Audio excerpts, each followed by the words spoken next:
My daughter told me I didn't contribute. She screamed it at me through a bathroom door, accusing me of wasting hot water because I don't chip in. She thought my lifetime of raising her children, cooking their meals, and cleaning their home was worthless because it didn't come with a paycheck. He thought my work was invisible. She didn't know I used to be a paralegal and that I was about to create a legally binding invoice for every single hour of my free labor. An invoice that would cost her half of everything she owned. Before I begin, thank you for listening to my story. I know I'm not alone, and hearing from you in the comments, where you're from, what time it is, it reminds me of the community we're building here. It means more than you know. Now, let me tell you what really happened. My name is Helen Sterling, and at 68 my life's work was supposed to be over. I had retired from a long, respectable career as a paralegal, a world of sharp lines, hard facts, and the quiet satisfaction of a well-organized case file. I had raised my daughter, Brianna, seen her graduate, get married, and start a family of her own. I was supposed to be in my golden years, a time of quiet gardening, book clubs, and the gentle, easy joy of being a grandmother. But 5 years ago, my quiet retirement plan had been derailed by a family emergency. Brianna, my daughter of 42, and her husband, Jason, an ambitious accountant, were on the brink of professional triumph. She was a rising star in real estate. He was on the partner track at his firm. The only thing holding them back, they claimed, was the astronomical cost of childcare and the down payment for a house in a good school district. "Mama," Brianna had said to me, her voice a carefully calibrated mixture of desperation and filial devotion, "we're so close to achieving everything we've worked for. But we can't do it if I have to step back from my career. The daycare costs are more than a mortgage payment. We need you." She had painted a beautiful picture. A large new house with a lovely in-law suite just for me. "It would be a win-win, Mama," she'd promised. "You'd be with your grandchildren every day and we could all be a family under one roof." And I, a recent widow whose own house felt too large and too quiet, had agreed. I did more than agree. I sold my own home, the one I had shared with my late husband, and contributed a significant six-figure portion of the proceeds to their down payment, a foundational investment in their future and, I thought, in our shared life. I then moved into the in-law suite of their sprawling new house. I became the live-in grandmother, the invisible engine of their household. For 5 years, my life was a relentless cycle of unpaid labor. I was the first one up in the morning, packing lunches, making breakfast, getting my 2 grandchildren, Leo and Maya, ready for school. I was the chauffeur, the cook, the laundress, the housekeeper. I was the one who stayed home with them when they were sick, allowing Brianna to never miss an important closing, allowing Jason to never miss a client dinner. My tireless 24/7 contribution was what enabled their dual high-powered careers. It was the foundation upon which their lavish lifestyle, the luxury cars, the designer clothes, the weekend trips to wine country, was built. And it was a contribution they had, over time, come to see not as a priceless gift, but as a given utility. Like the hot water or the electricity. My role in the family had shifted. I was no longer the respected matriarch and primary investor. I was the help. They treated me with a kind of benign neglect, my presence taken for granted, my labor completely invisible to them. They didn't see the woman who had sacrificed her own peaceful retirement.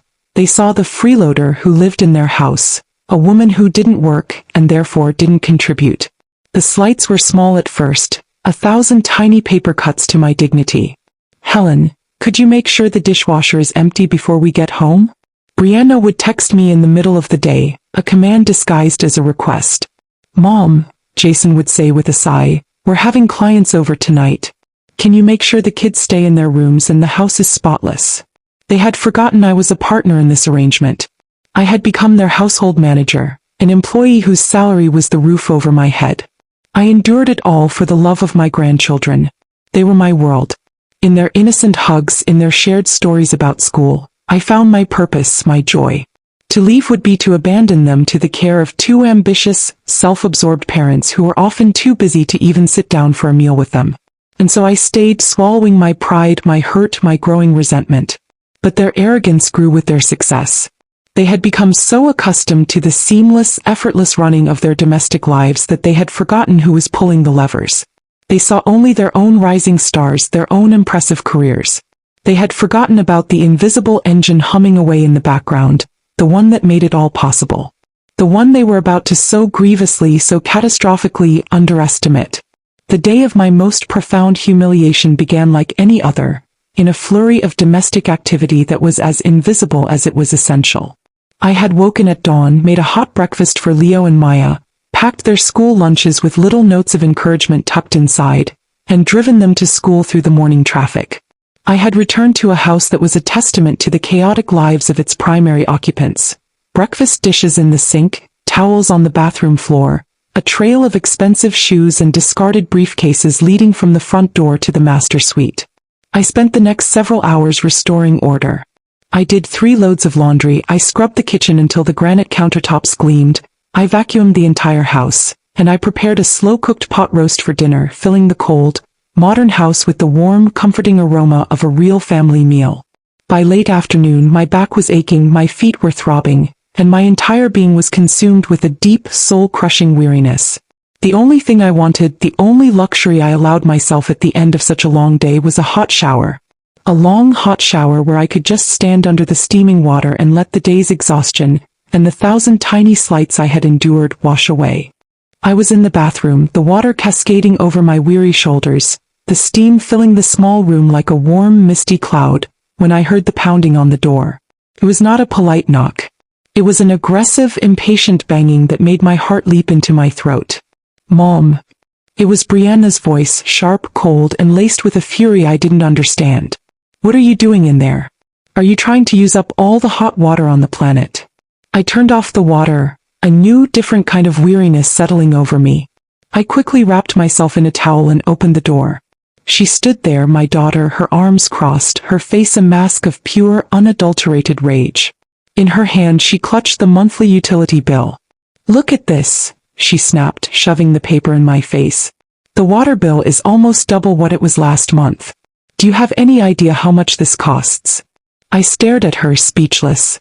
I, who had just spent 10 hours cleaning her house and caring for her children, was being berated for taking a 15-minute shower. I'm sorry, dear," I stammered. I was tired. "Tired?" she scoffed, her laugh a short, ugly, humorless bark. "Tired from what? Sitting around all day watching television while Jason and I are out there actually working for a living? You have no idea what it means to be tired." Then came the words that would become the catalyst for my quiet revolution, the words that would shatter the last vestiges of my patient endurance. "This is a household, Mother," she said, her voice dripping with a cold, transactional contempt. "Everyone is expected to chip in. And you don't chip in. You just take. You take up space, you eat our food, and you waste our hot water. So let me make this very clear. Quit wasting the hot water." The cruelty of it, the profound, breathtaking injustice of it, stole the very air from my lungs. She stood there in her expensive silk blouse, in the immaculate house I had just spent all day cleaning, and she called me the one who didn't chip in. She had completely, utterly erased my entire contribution, my years of unpaid, back-breaking labor, and my massive initial financial investment, reducing my worth to a single negative line item on her utility bill. I didn't scream. I didn't cry. In that moment, a strange, almost terrifying calm washed over me. The part of me that had always made excuses for her, that had always prioritized her feelings over my own dignity, simply died. It was replaced by the cold, analytical mind of the paralegal I had once been. "I see," I said, my voice quiet, but imbued with a new, chilling authority that made her flinch. "Thank you for clarifying my position in this household, Brianna. You have made it perfectly clear." I closed the bathroom door gently in her stunned, furious face. I looked at my own reflection in the steamy mirror. I saw not a tired old woman, but a formidable opponent who had just been handed a declaration of war. He wanted to talk about contributions. He wanted to talk about what things were worth. Oh, we would talk about it, all right, but it wouldn't be a conversation. It would be a legal filing. And I, the woman who supposedly didn't chip in, was about to present my daughter with an invoice so large it would bankrupt her entire world. The night after the hot water incident was a long, sleepless one, but it was not spent in sorrow. My heartbreak, a familiar, weary companion, had been replaced by a new, more powerful emotion. The cold, quiet fury of a woman who has been profoundly and fundamentally undervalued. Brianna's words, "You don't chip in," echoed in my mind not as an insult but as a challenge. A gauntlet had been thrown down, and I, the retired paralegal who had spent a lifetime in the world of contracts and consequences, decided to pick it up. The next morning, I did not begin my usual routine of tidying the kitchen and preparing breakfast for the children. I let the house sit in its state of quiet, self-inflicted chaos.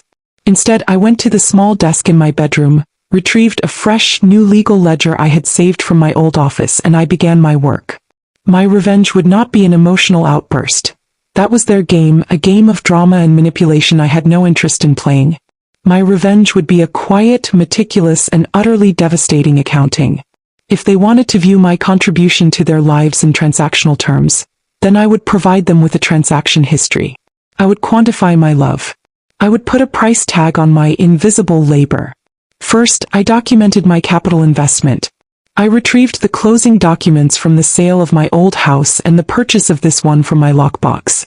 I highlighted the six-figure sum I had directly contributed to their down payment. That was Exhibit A. Then for the next week I became an investigator in my own life. Every task I performed, every chore I completed, every hour I spent in service to their family, I documented with the dispassionate precision of a forensic accountant. The date, the time, the specific service rendered. Monday, 6:30 a.m., 8:30 a.m. Childcare services. Wake up, breakfast preparation, lunch packing, school drop-off for 2 minor children. Monday, 9 a.m., 12 p.m. Housekeeping services, laundry, dishwashing, general tidying. Monday, 3 p.m., 6 p.m.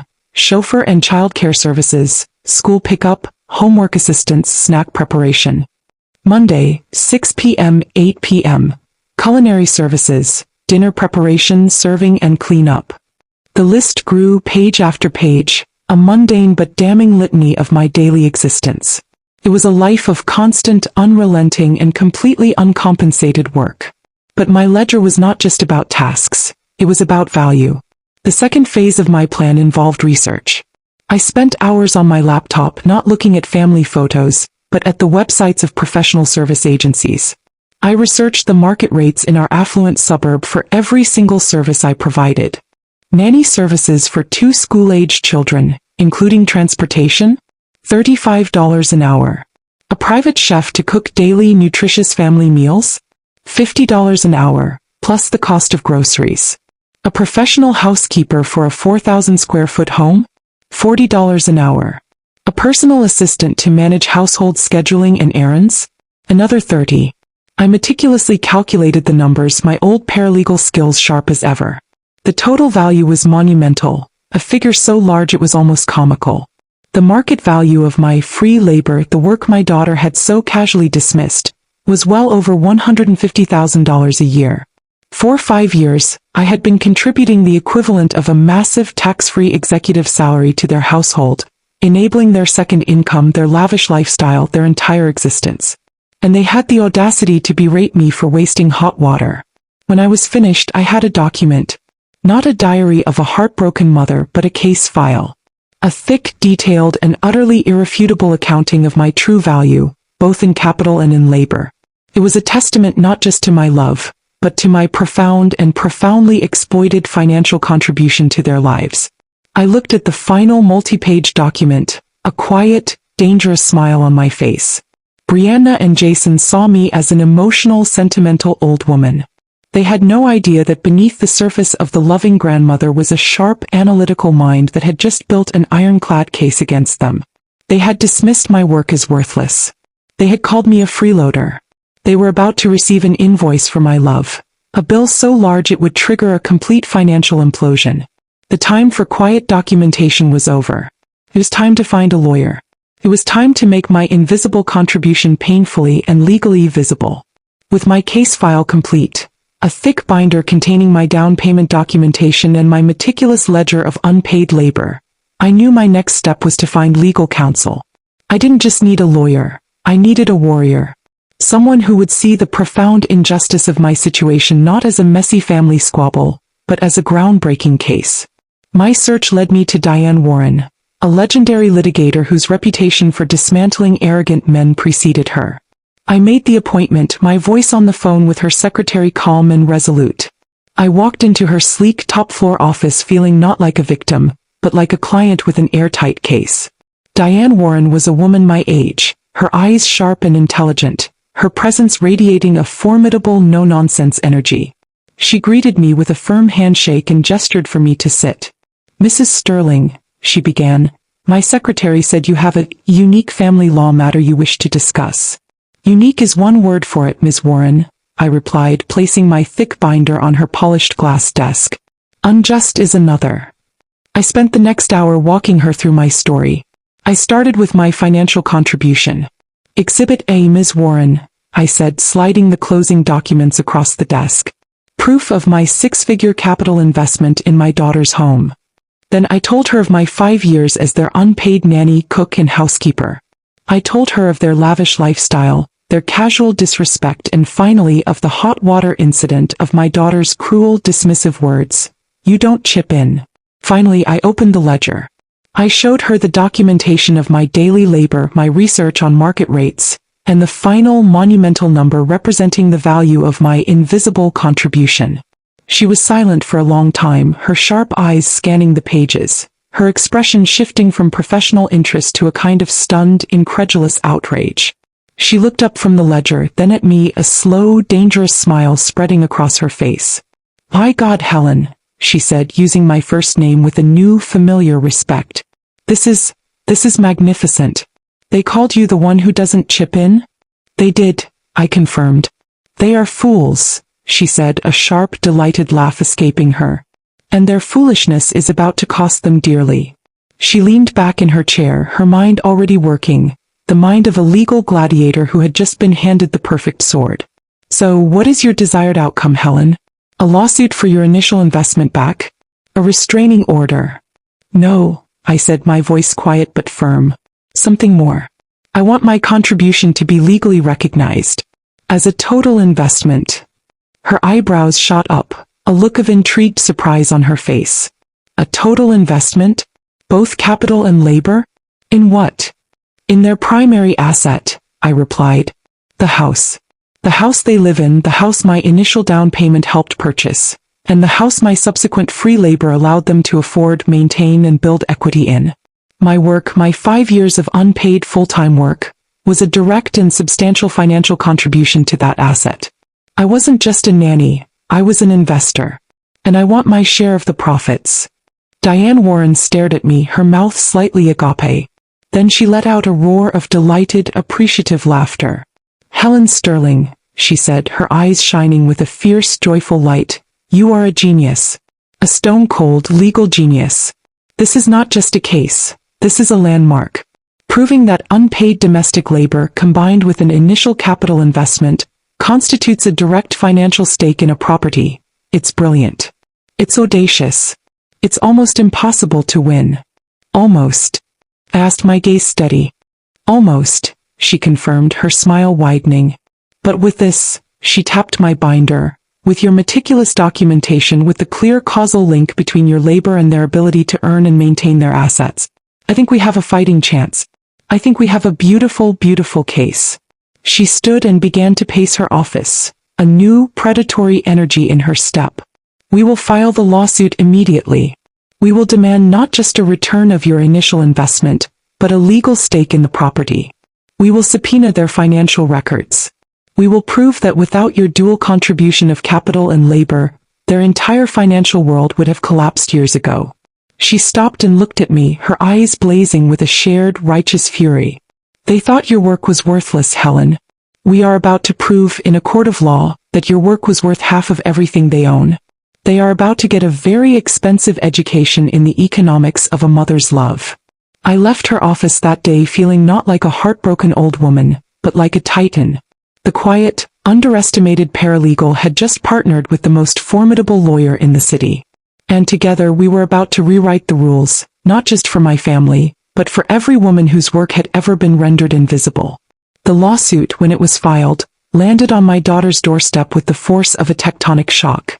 The official-looking envelope, delivered by a stern-faced process server, contained a legal document so audacious, so outside the realm of their understanding, that their initial reaction, I was told, was one of pure, baffled fury. They had been expecting perhaps a small claims suit for a few $1,000s, something they could easily dismiss as the petty vengeance of a bitter old woman. They were not prepared for a multi-page ironclad lawsuit demanding a legal financial stake in their single greatest asset, their home, based on both a capital investment and the monetized value of my labor.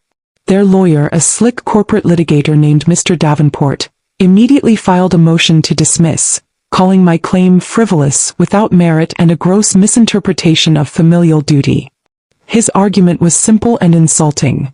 My 5 years of childcare and housework were not a financial contribution. They were the natural, emotional, and non-monetizable acts of a loving mother and grandmother. My down payment contribution was twisted into a no-strings-attached family gift. He accused me of trying to put a price tag on love, of turning a family relationship into a business transaction. "He's good," my lawyer Diane Warren had said with a grim smile. "He's using the language of sentiment to try and invalidate the language of economics.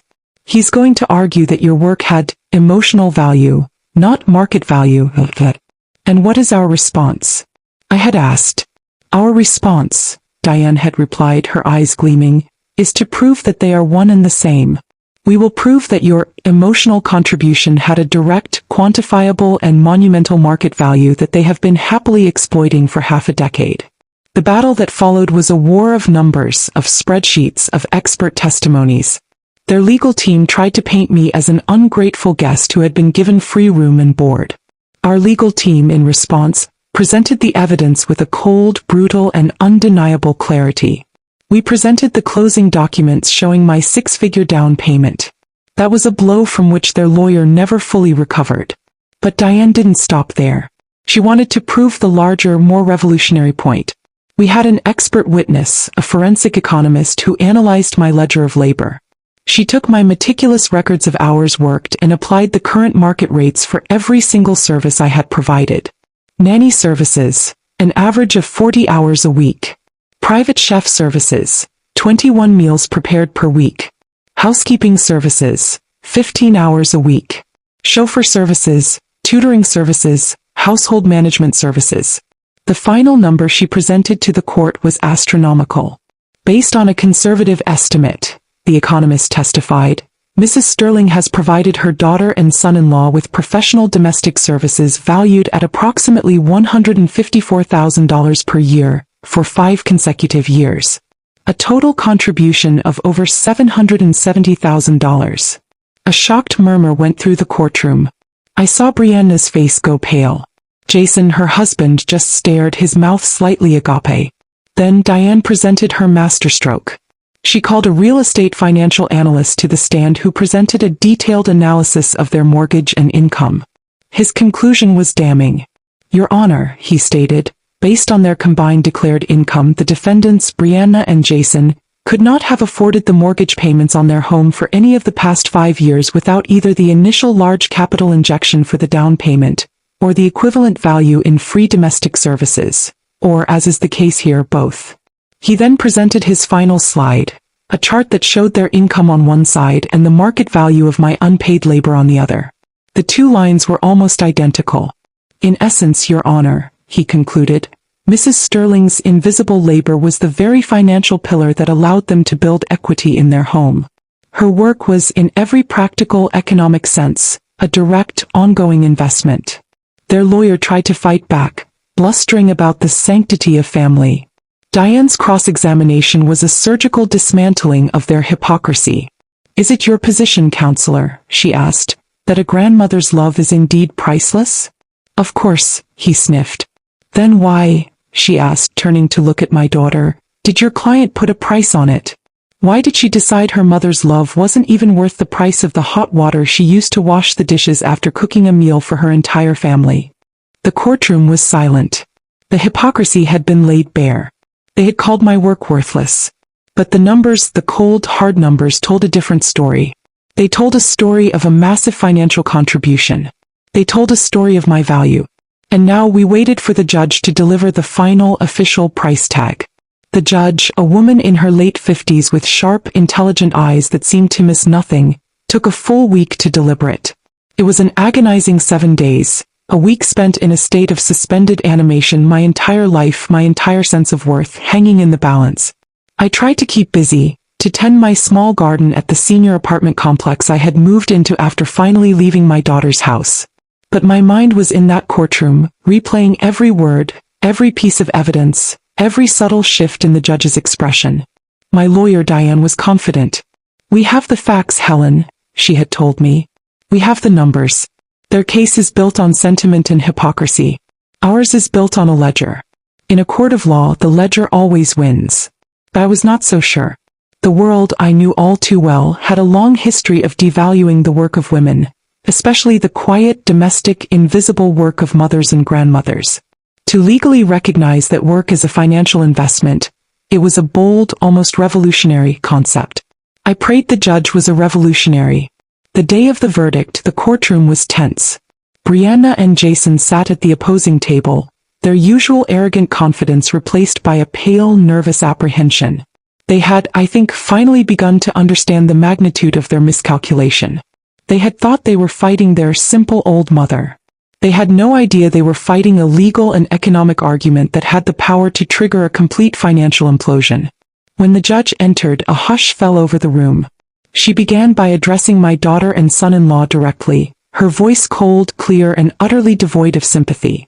"This court has reviewed the extensive evidence presented in this case," she began, her gaze fixed on them, "and it has found the defendant's arguments to be, frankly, insulting. You have stood before this court and spoken of the sanctity of family and the emotional value of a mother's love. Yet the evidence shows a consistent 5-year pattern of devaluing, disrespecting, and financially exploiting that very same mother." She picked up my ledger, my meticulously documented case file. "The plaintiff, Mrs. Helen Sterling," she continued, "has provided this court with an irrefutable record of her contribution to your household. A contribution you dismissed as not chipping in. This contribution began with a monumental capital investment for the down payment and continued with 5 years of unpaid domestic labor, which an expert forensic economist has valued at a monumental sum." A gasp went through the courtroom. I saw Brianna's hand fly to her mouth, her face a mask of horrified disbelief. "You have argued," the judge went on, her voice like cracking ice, "that this was simply a grandmother's familial duty. But familial duty is a two-way street. It requires not just sacrifice but also respect, gratitude, and care. And the evidence shows that you have failed profoundly and repeatedly in your duty to a woman whose labor and love have been the very foundation of your financial and professional success." She then delivered her stunning final verdict. "To prevent the unjust enrichment you have enjoyed at your mother's expense, this court finds that the plaintiff's years of unpaid full-time domestic labor, combined with her initial capital investment, constituted a direct and substantial financial contribution to the acquisition and maintenance of the home. It was not a gift of emotion. It was an investment of time, capital, energy, and skill." She looked directly at me then, a small, almost imperceptible nod of respect in her eyes. "Therefore," she declared, her voice ringing with an authority that seemed to shake the very foundations of the room, "it is the judgment of this court that a constructive trust be imposed upon your property.